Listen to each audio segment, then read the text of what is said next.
Hello. Hi, everyone. Welcome to the Journalism School. My name is Kathy. I'm the Associate Director of the Tao Center for Digital Journalism. So we're a research center at the Columbia Journalism School. We were founded in 2010.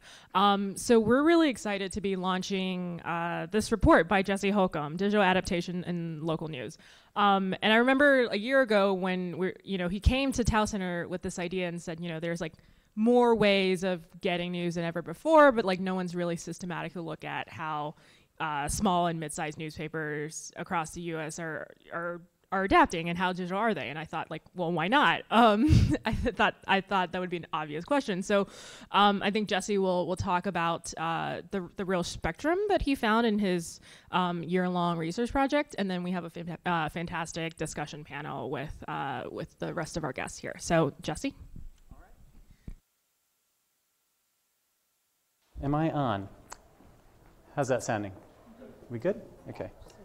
Okay, thank you, thank you.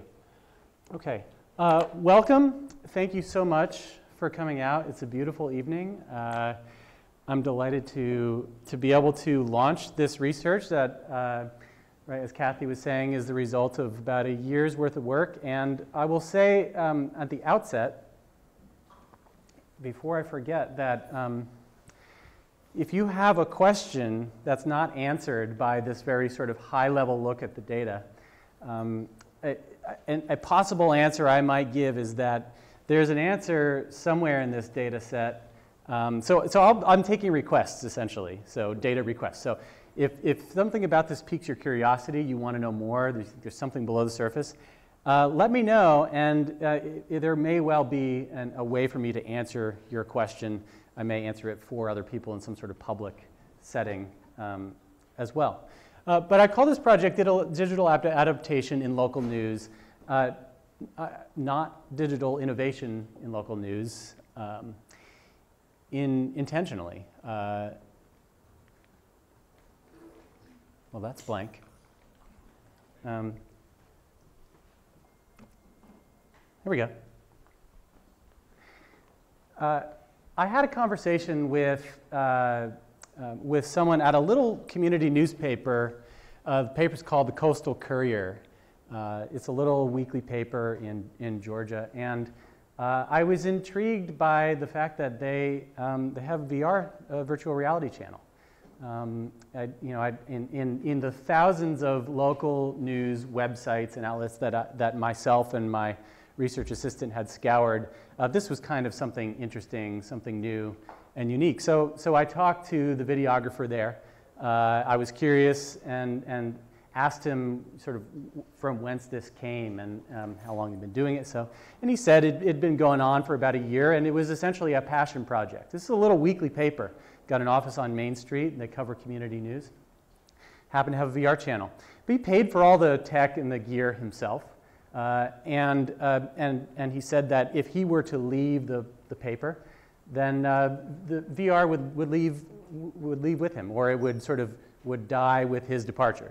He's the only one doing this.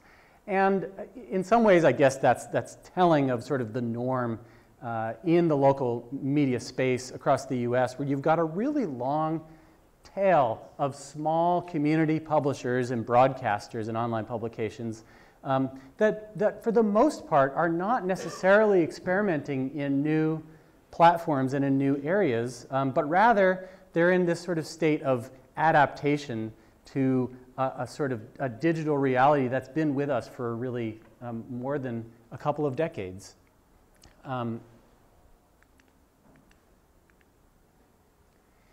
We know that community news publishers provide a critical service to our communities. We have a pretty good sense of their sort of civic role in public life. But I wanted to know the answer to a few of these questions. Are they adequately meeting information needs with their technology? Are they carving out a space on social platforms, or are they avoiding them altogether? These are kind of fundamental empirical questions that I hadn't seen answered sort of on a wide scale across the country. Are they leveraging digital platforms to pursue financial sustainability? Okay, because the relationship between product and the business side, right, there is a relationship there. And is that distributed evenly across geographies and socioeconomics? So the question isn't one necessarily of innovation, as in how many local publishers are doing VR or experimenting with wearables or augmented reality, but adaptation. And I think Josh Benton, as he often does, Josh Benton of the Nieman Lab, kind of phrased it well when he said some of the people and companies that produce most of our news are still adapting to the World Wide Web. And it's true, which is more than 20 years old, right? And more are still adapting editorially, structurally, financially, to the shift to mobile devices, right? Right. So what we did, this is what we did to sort of answer some of these very fundamental questions. We studied the digital footprint of more than 2,000 US local news outlets using a random sample drawn from the Cision Media database. And a big shout out to Phil Napoli and colleagues at Duke University and elsewhere who sort of helped provide support for this project. We evaluated outlets across 13 different indicators using manual and programmatic analysis. And the study essentially offers a snapshot of how local news is faring with regard to the online user experience in terms of mobile offerings and in terms of digital revenue generation. So what I want to share for you are just a few of the highlights from what I found, okay? First of all, this was interesting. Actually, and that should be 1 in 10. 1 in 10 local news outlets do not have their own website, okay? 1 in 10, all right? And even more so if you consider sort of those that have just a PDF, all right? There's a lot of those that just offer a PDF. Most local outlets are on social media, and I even saw something of a leapfrog effect where 1/3 of offline outlets have a Facebook profile, right? So totally skipped past the building out of WordPress and went straight from print to social media. And if you look there on the right, that's sort of what you typically see for a local community publisher building out a space on Facebook, but not necessarily on a website. I looked at website speed, okay? This has been a perennial issue with stickiness in local news, okay? And here, local TV outlets, daily newspaper sites tend to be slower loading, all right, than other kinds of media. And this is a sort of a perennial issue, all right, when we're trying to get audiences' attention and get them to stay, get them to load a page, all right? So we've got slow loading websites. We looked at audience engagement, okay? And here we found that a small majority offer comment sections at all, okay? And this is looking across, again, the whole of the local news landscape, okay? So this includes daily papers, but also local TV stations, and the many, many, many community weekly newspapers that are out there. There are a lot. And we saw a wide variation between types of publishers here. For instance, 80%, okay? 80% of digital native outlets offer comment sections, right? So these would be smaller community publishers that were born on the web. But only under 1/3 of local TV stations offer comment sections on their websites as well, okay? So there's some big differences between different types of local media when it comes to this kind of sort of fundamental kind of engagement with the audience. Looking at mobile, right? Mobile offerings across the local news landscape. This was kind of interesting, and actually I thought it was kind of a positive thing. We saw that the vast majority of local news outlets are offering responsive mobile design, right? So a responsive website. And really, I don't think this was the case, maybe even you look 5, 7, 8 years ago. I don't think you would have seen the vast majority of websites in local news doing this, right? So just a basic aspect, a basic kind of product tweak.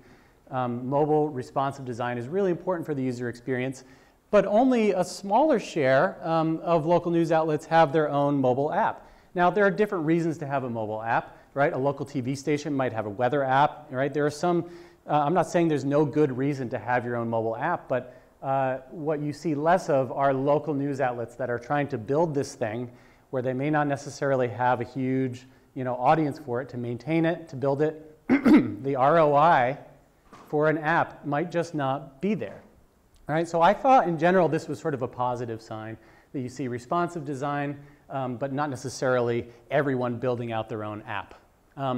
Looking at other platforms, all right, in thinking about convergence in local media, so this idea that in the future, all local media are going to be entirely multi-platform, that they're going to, so a newspaper might be just as conversant in video, a TV outlet might be just as conversant in text. I saw a couple of interesting patterns that suggest that your legacy offering is going to be most likely the thing that shows up online. Looking at audio video news online, most of it's coming from broadcasters, okay? So this is where in the local news space, if you're looking for where video is happening online, you look to the broadcast sector for that. And of course that's intuitive and makes sense. We found that half, this was interesting, that half of local TV outlets that were serving video online were using YouTube, hosting it on YouTube, which has a whole sort of set of interesting kind of economic and financial ramifications too in terms of ads. Found that 16% were offering a live video feed, only 11% offering or promoting podcasts. So in some cases, this is early days. Email newsletters, okay? A major sort of point along the pathway from audience to engagement to perhaps member, subscriber. This was kind of interesting. The gap between daily papers, for instance, that most of which offer an email newsletter, to say community weeklies, radio stations, TV stations, fewer of which are in that kind of newsletter game right now. Digital publishers, daily papers, the majority of them are offering and promoting newsletters on their website. Digital engagement is tied to the bottom line. I'm hoping this is something that we can talk about in our panel discussion here. As advertising becomes decentered from the broader local media model, if you will, certain corners of the news world, I think, are better poised to grow audience revenue online. What you're seeing here is the share of local media outlets by sector, right, that offer a digital subscription, donation, or membership option online, okay? And here, of course, you see what you might expect, which is that daily papers, the majority of them are offering that. Community weeklies, though, right, a print model that is perhaps historically more dependent on advertising, less so on circulation, okay? Falling a little bit behind when it comes to offering digital subscription options online.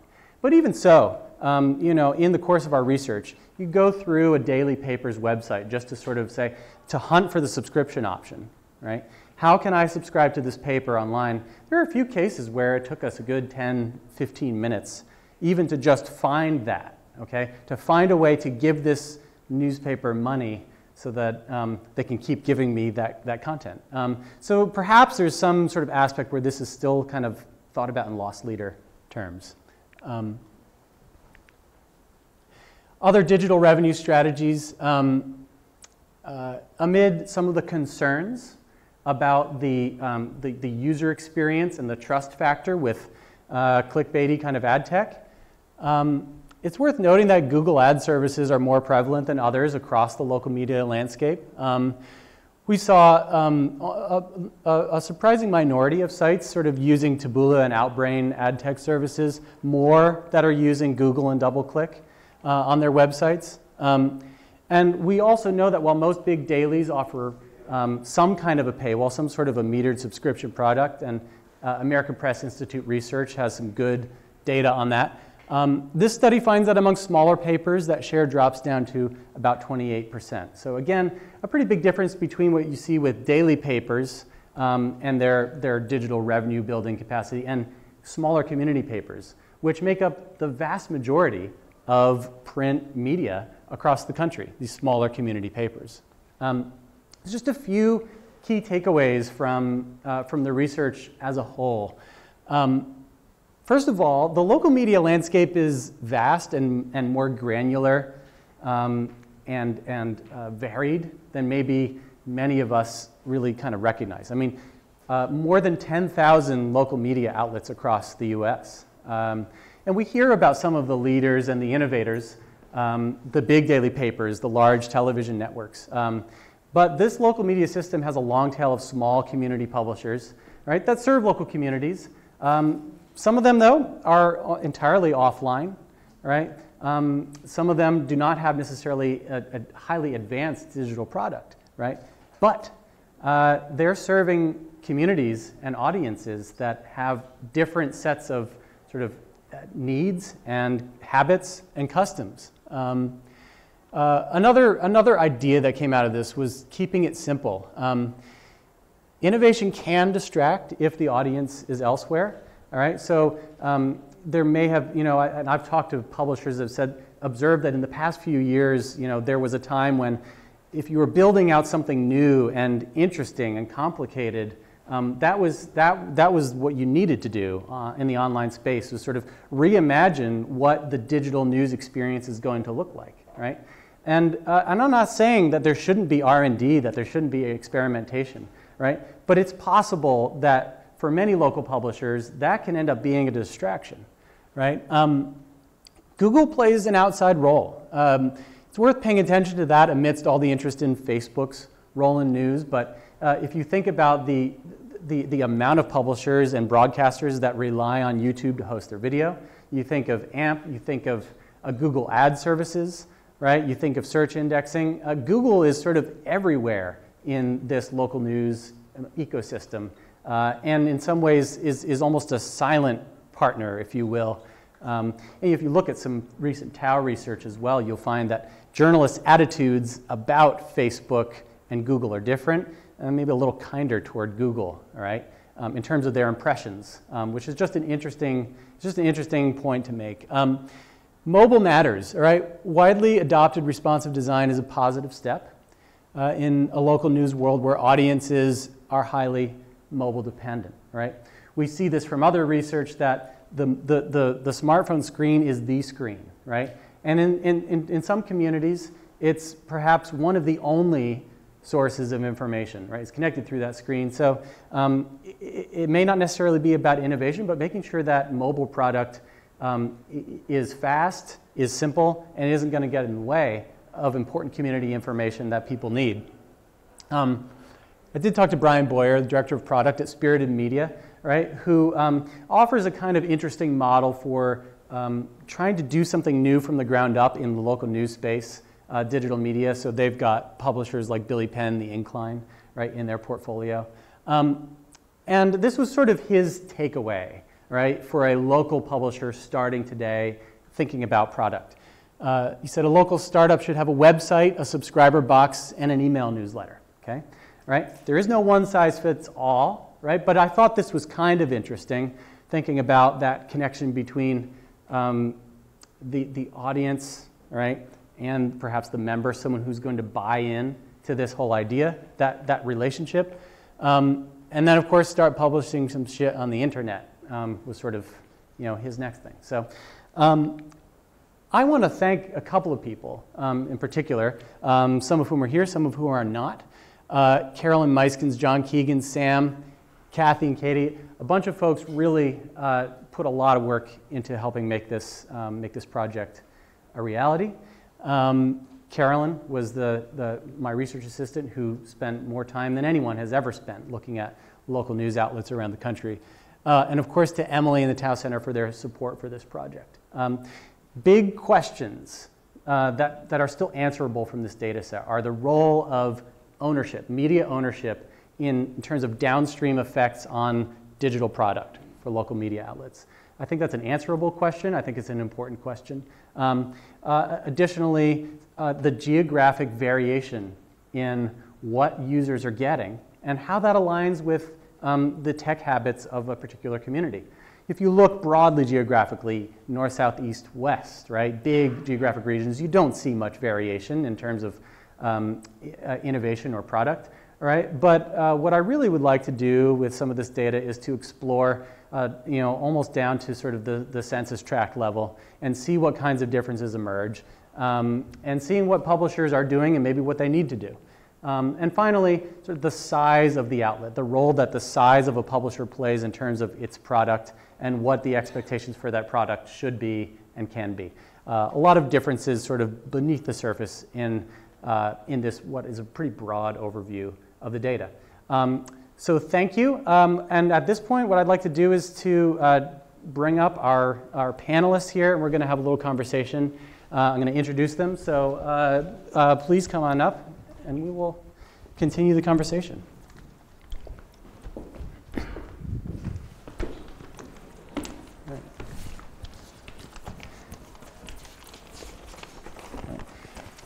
So I want to introduce these good folks who took some time out of their day to come up here and talk about local news and tech. Right? Far to my left, Jenny Choi is Director of Diversity and Inclusion Initiatives at the Craig Newmark Graduate School of Journalism, where she provides leadership and coordination of diversity-oriented grants and so much more. She does a ton of work over there at the graduate school and has her hand in a lot of different projects. Jenny came to CUNY by way of its News Integrity Initiative, and before that served in executive and in program roles at the National Committee for Responsive Philanthropy and the Robert R. McCormick Foundation in Chicago, where Jenny did a lot of work on the program side with local media, community media, civic engagement. And she also served as Director of Strategic Initiatives at Chicago Public Media. So I'm grateful that you're here, Jenny. Jim Schachter, Vice President of News at WNYC, where he's responsible for an enterprise-focused radio and digital newsroom, the Gothamist and WNYC.org news websites, as well as programs including On the Media, The Takeaway, The Brian Lehrer Show, and All of It with Allison Stewart. Jim leads development and production of a range of WNYC digital properties, including a number of podcasts. And under Jim's leadership, the WNYC newsroom has won the Peabody Award, the DuPont Award, the George Polk Award, and others.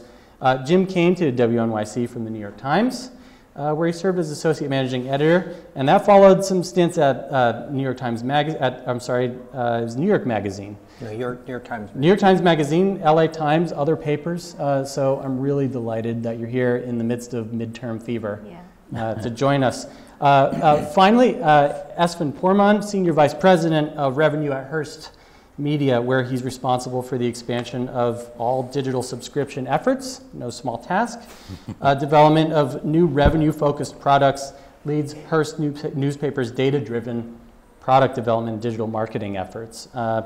Prior to his appointment at Hearst, Esfand served as VP of Product Management, Consumer Revenue for Tribune Publishing. Before that, it was the New York Times Executive Director, Head of Project Management and Program Director with subscription, revenue, NYT Beta, and other products. So, between the three of these great folks, we have, I think, a wide range of experience and passion and interest in thinking about connecting product, business, strategy, and local audiences. So I want to open this up to conversation. The research you've heard about here paints a picture in some very broad strokes, and I want to get down to some details and specifics. And I'll start with you, Jim, if that's all right. So I want to talk about WNYC, Gothamist. Your organization has carved out a space as something of an innovator. You armed listeners with sensor technology, right, to help you track cicadas. But at the same time, not everyone's into sensors. But everybody's into cicadas. Who doesn't like a cicada? Right? So what's the right balance for your newsroom in terms of appealing to a wide range of audience needs and touch points, ways they can access? When you put it as a right balance, I picture like a skateboarder or somebody who's constantly trying to keep balance, because I think we have to constantly be shifting. So everybody work on your core so that you're capable of being a journalist in the 21st century. So much for technology and innovation. I think that what we try to do at WNYC is to be on the edge of innovation where it's of interest to the audience. We're not an organization of a size where we can be on the edge of innovation, period.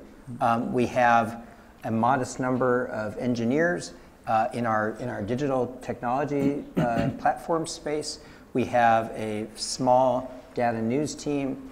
But there's an awful lot of technology that exists out in the world for everybody to use. And as you said, Jesse, in introducing the findings of the report, the audience may not be in large numbers at the bleeding edge. But I do think it's important in a market like New York to be super interesting all the time. And I think that's what we aim to be. What we were talking about the other day as we were preparing for this is I think we are trying to put, a filter of rigor and discipline on digital innovation, so that, for example, right now you may have heard that there are elections coming up soon, and we are trying to be all over that, both as journalists and as people trying to connect with an audience. So we have an effort that involves a podcast stream that we've created with the highlights of all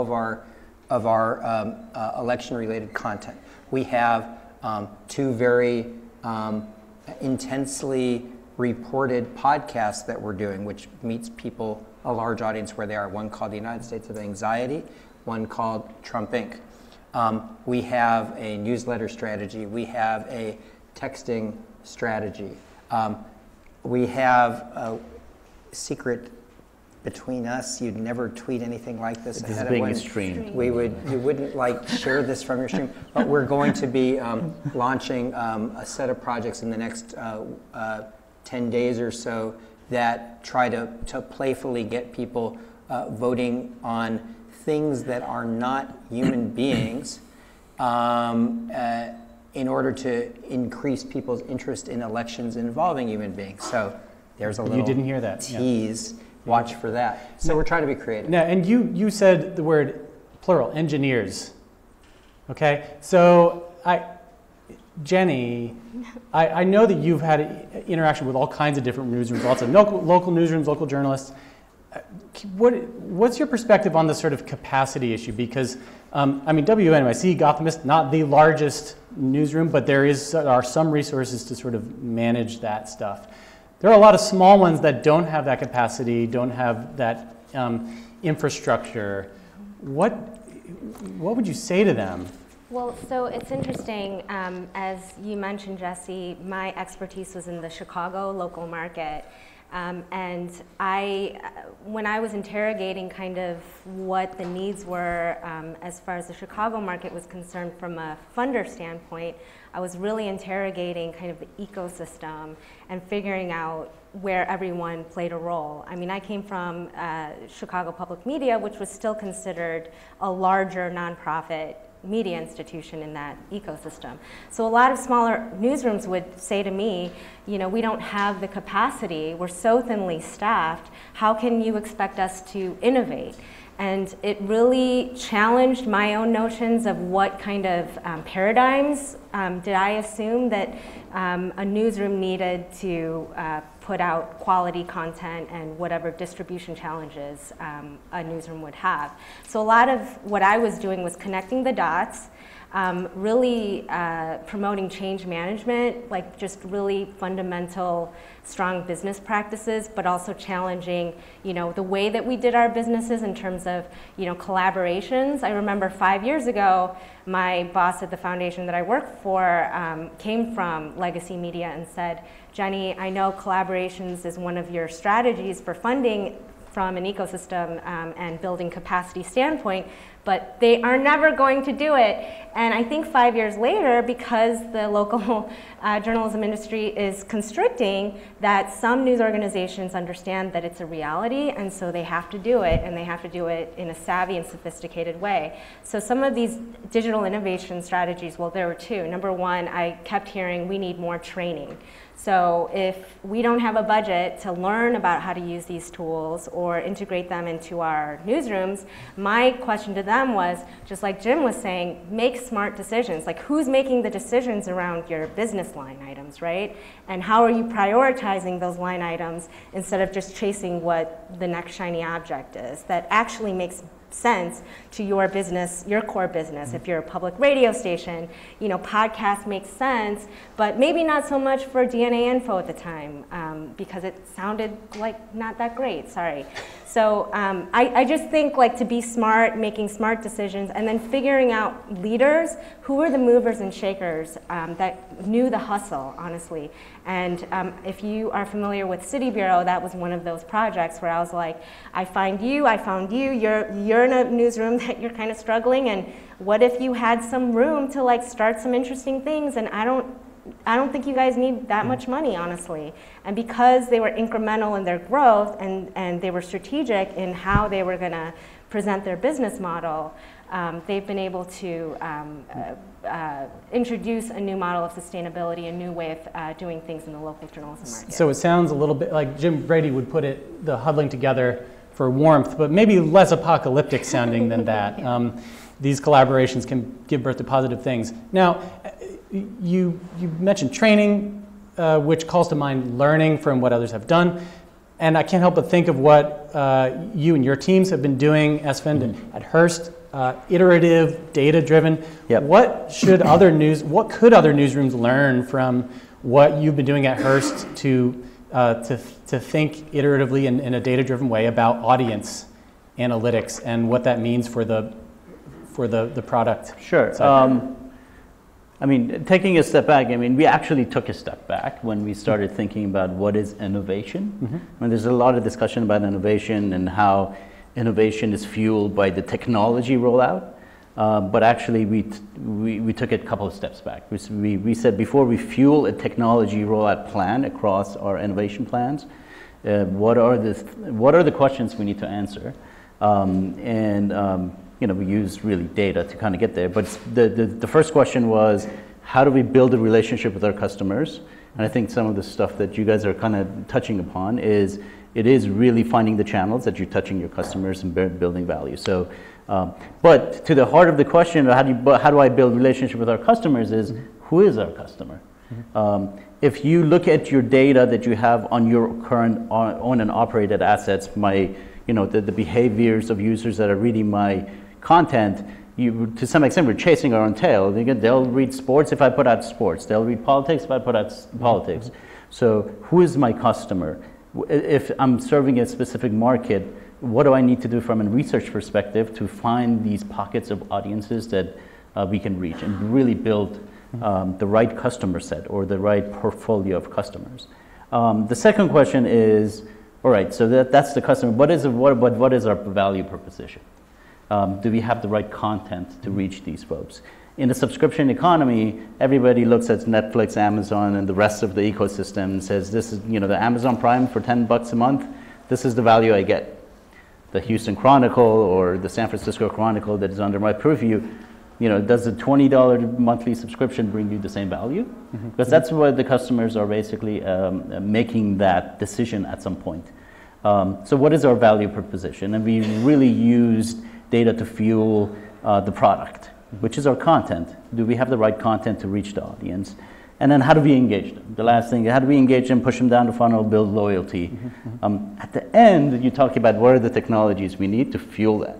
I've been part of a lot of discussions that you walk in and the technology rollout has been planned for the next 4 years, but those questions have not been answered.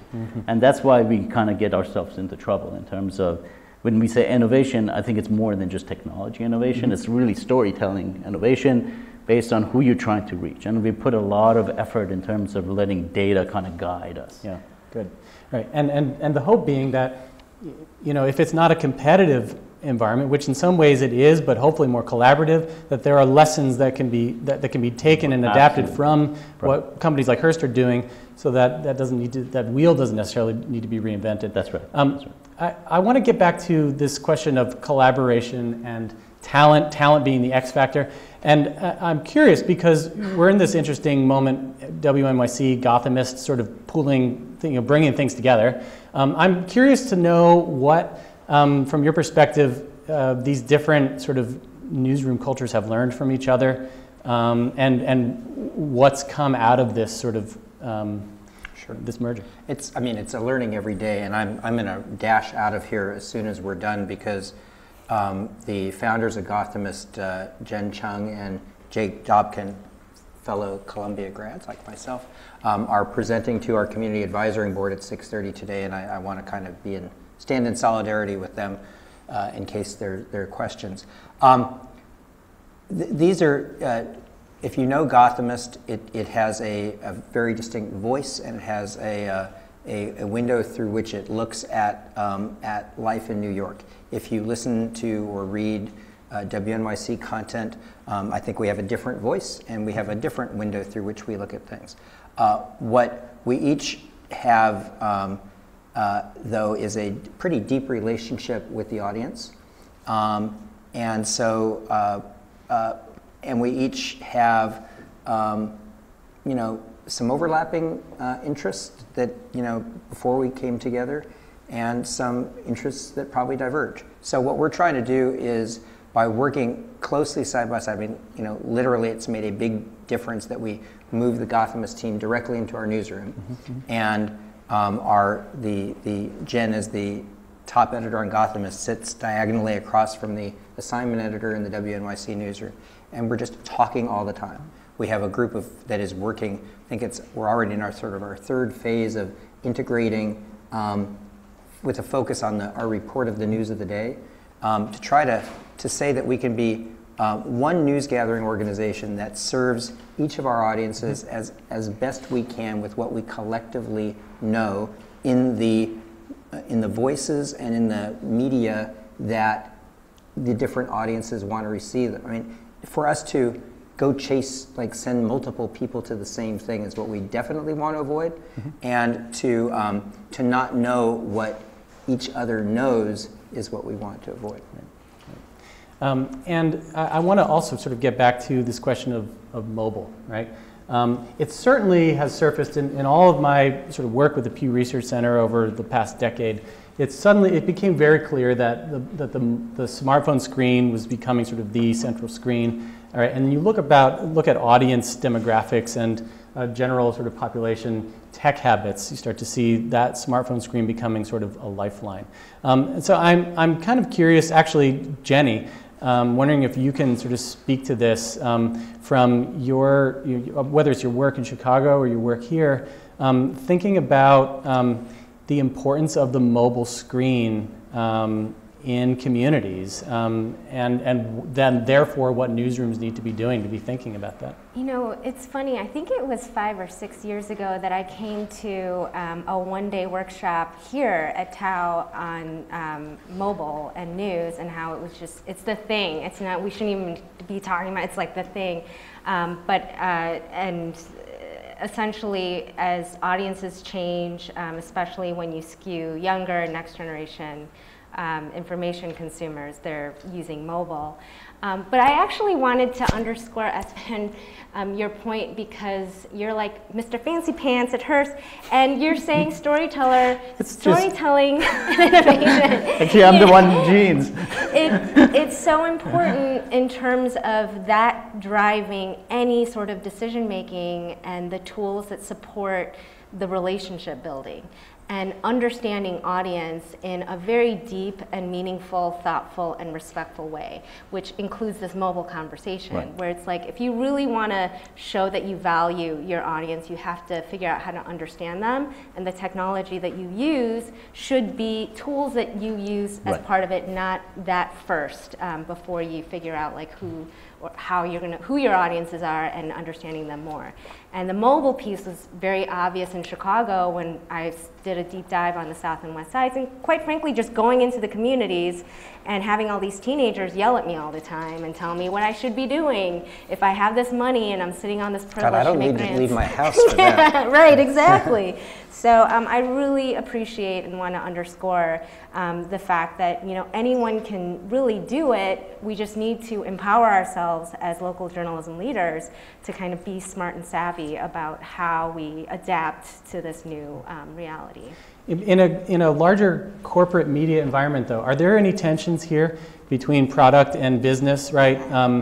Especially in this moment when, right, so advertising is still really important. Yeah. Sometimes the advertising product itself gets in the way of user experience, furthermore, with a larger media company, if you're centralizing tech and decision making and user experience and product development, does that in any way create a conflict with the user experience there? I mean, are there cross currents that you're having to navigate, I guess? I mean, you guys can speak to it as well. I'm sure this is a similar experience, but tension is actually, I mean, I look at tension as a positive thing. Obviously, you don't want to let it simmer and conflict of interest. But you know, it's easy to say we have to answer those questions and we need to have a roadmap to attain it. But in reality, the way the sauce is kind of made, it is hard work. It is the best kinds of products, both I experienced at New York Times and then we were kind of replicating it at Hearst, is when you have cross-functional teams really working together. I mean, the speed issue that you highlighted, that's not a bad technology euro. That's a bad business decision because we're all chasing programmatic revenue. You know, that's why you have Taboola and programmatic being pushed on you. The more ads you put on the page, you know, you make more money. But again, that's kind of counterintuitive of the first question, how are you building the right relationship with customers? Because in a mobile environment, that doesn't translate. Right. So there's that tension from the product side and the P&L duties and the journalistic mission, storytelling, and finding the right audiences. Obviously, all of them needs to be balanced. The work is extremely hard, but where I see benefit or actually results coming out when you have cross-functional teams that are really moving and, you know, with specific goals in mind.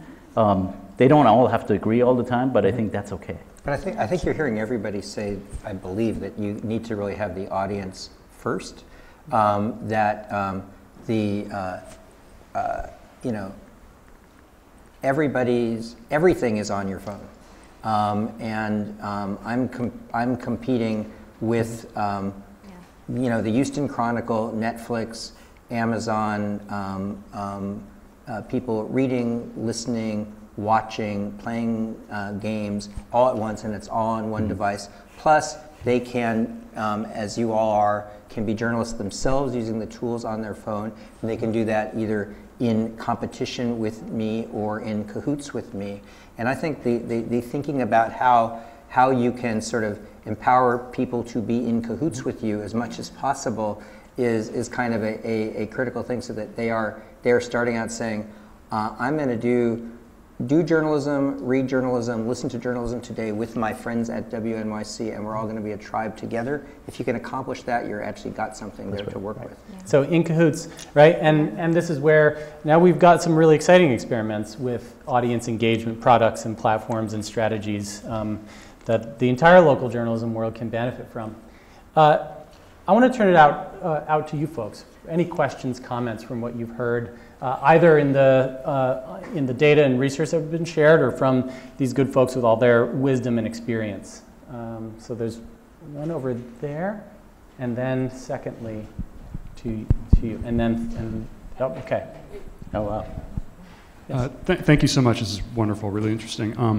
I want to ask a question that, Jesse, you kind of teased this a little bit when you ended your presentation. I think maybe Jennifer has some things to say about this as well, in terms of like funders. But I'm wondering, is in the data, did you look at differences in terms of ownership forms, like stock market, chain, private, chain, nonprofit, hedge fund, those types of different ownership forms? I'm wondering if you see, or if you're still going to look at how those different forms of ownership may or may not affect. Yeah, so that's sort of, I mean, that's sort of next in line. But the data are there, and you know, what is kind of interesting, that there are advantages in terms of product to being a property in a large media company. You know, you have the advantage of, well, you've got a seat at the table, right, via your corporate ownership. They can get the attention of Apple and Google, and they can have some, right? They can have some stake in that conversation that your little random independent publisher doesn't necessarily have. You've also got more advanced product and tech and tools, and you know, so that's where you start to see what I thought was an interesting finding. A local independent online publisher started up by, you know, maybe one or two journalists. They may not have a responsive website, okay? They're just sort of pulling this together, they're bootstrapping it. Whereas a local media property owned by, say, a Gannett or a Hearst or whatever, they have some of that stuff in place. Now, it also comes along with corporate ownership, comes with a host of other challenges on the product side too, right? But that is something that I plan to tease out in the research. I didn't know if anyone else wanted to speak to that. I mean, I can tell you, having a backing of somebody like Hearst, it does spoil us in terms of being able to push, you know, the experiments we want to kind of push out to our markets. And having multiple different markets, it does allow us to test specific experiences in smaller markets and bring it live in you know, larger markets. So there's definitely benefits, and I've been spoiled because of that. Thank you. But I think also, I mean, like, I'm on the board of the Texas Tribune, which really because of the journalism and because of the whirlwind-like impact of its leader, Evan Smith, is just as much first in line with the platforms and every experiment as, say, a Hearst or New York Times could be. So it can be done on the basis of ingenuity and effort too. It can be done, yeah. But there's a reason that you hear the word Texas Tribune, Texas Tribune, yeah, Texas Tribune, yeah. sui generis in some ways. But you're absolutely right, absolutely right. Right over here. My name is Gabriel. I lead news and journalism partnerships at Reddit. Actually, many of our most successful publishers are local journalistic organizations. Texas Tribune is a really good example. And I think a lot of them approach us and feel that they aren't able to compete with a larger national paper. But in fact, I think they're actually very well positioned for success, even with very small teams. And I thought, Jim, what you said about building a tribe together is really interesting, and part of the strength of Reddit and why these publishers have had success is that they're engaging in a meaningful two-way dialogue with an audience that's really interested in hearing from them. And the point that you made about half of sites having comment sections, I guess I'm curious to know how you position that dialogue in relation to audience engagement and conversion and quality and depth and all those good things.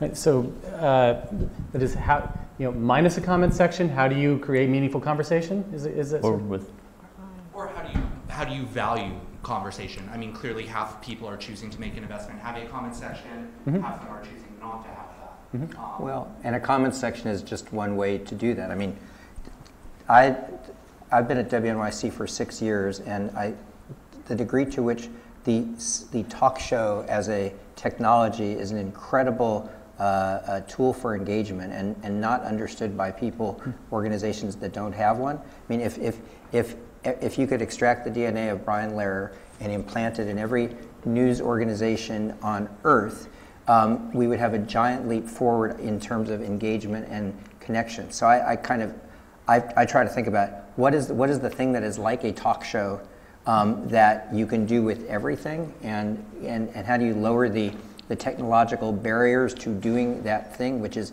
basically like listening. And that is something that newsrooms have had to learn. Yeah. It's a hard-won lesson because it's not really what we've been trained to do from when we started. Yes, right here. Yes. Yeah. Thank you. It comes from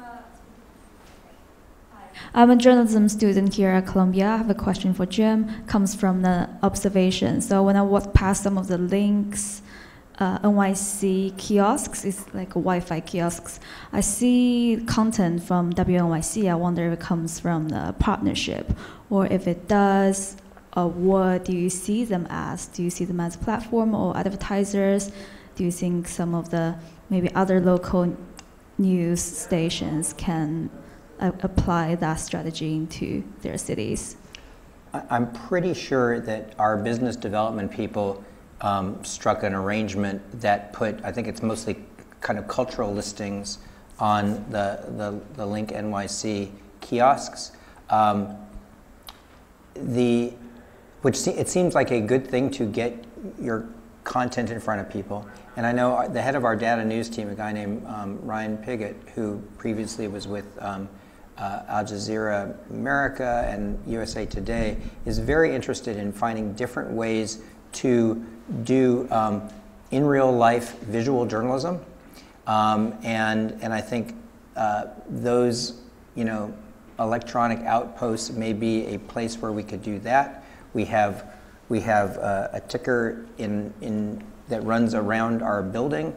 We're talking about other places that we could go and sort of do interactive journalism that people could see and connect with, and I think it's an interesting form of experimentation. I'm not sure how scalable it is. Thank you. Hey, hi, it's Sam Gross. I have a data journalism startup out in Brooklyn. So we're constantly confronted with the question of build out technologies ourselves or license them or pay on a subscription, whether it's CMS, revenue, analytics, what have you. My question is, like, what are your organization's philosophies to building things or developing in-house versus licensing? And then where do you think there's a big need for smaller newsrooms or for a tech player to step in and produce technologies that can fit there?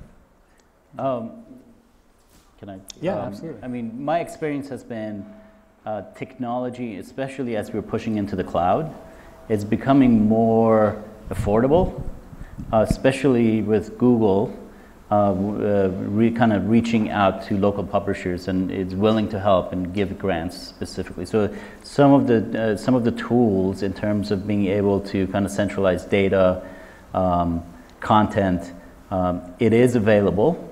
Obviously, there is some talent that needed to kind of bring it all together and make it actionable. But specifically, I mean, we use, we look at it as partnerships. I tend to kind of like to kind of reach a balance between build and buy. I think technology sets and partnerships are in place that I don't want to keep recreating, I would say technology stacks that are not core to newsrooms to kind of own or organizations that run news to own. I tend to like the aspect of kind of farming it out to the bigger players because they're really innovating. You need engineers to push them. So we've partnered up with Google to kind of build a lot of our infrastructure in terms of data and content. And is there any kind of role for philanthropy at all with smaller newsrooms in starting to help sort of foster, technology adaptation or products or? There's always room for philanthropy. Right? There's always room for philanthropy. No, philanthropy is evil. I think that the best ways in which I was helpful... Craig did not hear you say that. No, he's a nice guy. Is to beg, borrow, and steal wherever you can. To your earlier question about ownership or lack of capacity and training, if I knew, if you have somebody in this space who funds several different investments, you can ask that source to see if you could get a good deal and a partnership to help your capacity and solve whatever problems you need. And then if that funder's like, all right, what's the funding gap? Tell me what it is and how much is this partnership going to cost? That can be an easy way to solve that problem, but definitely beg, borrow, and steal wherever you can. Let's see, Sarah and then Simon. Oh, sorry.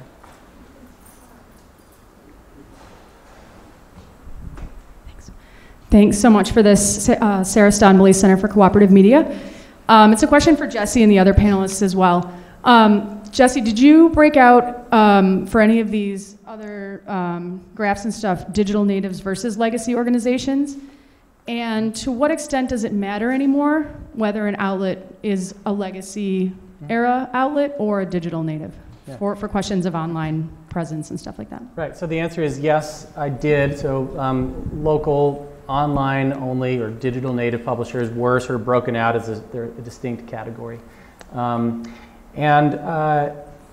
do think it matters because a lot of these local online publishers they tend to be independent, right? Lots of them are independent. And so the way they're sort of structured is interesting. It's a little bit more sink or swim. They don't have some of the baggage that comes along with being part of a larger conglomerate. At the same time, they don't have some of the same kinds of access to platforms and data and tech. So I think that's an interesting kind of difference between those cohorts and one that's definitely worth sort of studying. I want to make sure that we get, thanks for the question. We have time for one more. Oh, okay, in the front here, yeah.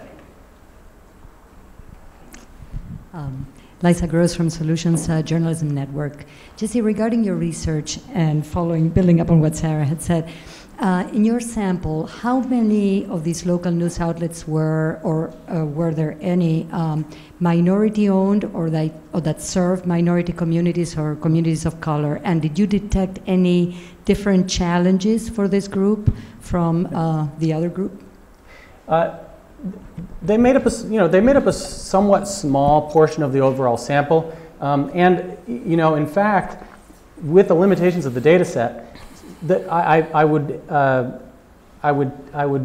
say that they are slightly underrepresented in the sample, right? Which is important to note. I think I mentioned that in the methods section, right? But they were there certainly in the sample, but I didn't necessarily break them out as a separate category, although I could. That's one of these things that I'd like to explore, and we've looked at, say, minority-owned press, media, Hispanic media, African American media, in my years at the Pew Research Center, seen them face some of the same kinds of sort of existential and structural challenges that legacy media, community legacy media have faced in terms of business model, in terms of some of the struggles to adapt. Now, they meet critical information needs in communities, in some cases in ways that other sort of generic community media do not, all right? Critical information about local schools, education, civic life, health, right? All of these critical information needs. So but there are similar kinds of, you have aging audience issues with some of these media that you do with other print media, all right? So some of the same patterns are there, and it's absolutely worth further exploration. And it's on the docket. Well, you and I can partner on that because the Newmark School is working on that research right now, and we can partner, so yes, Hearts, yay! Okay. All right, well, thank you so much, and can we give a round of applause to these panelists? Thank you. All right. Thank you, everybody. All right. Have a good night.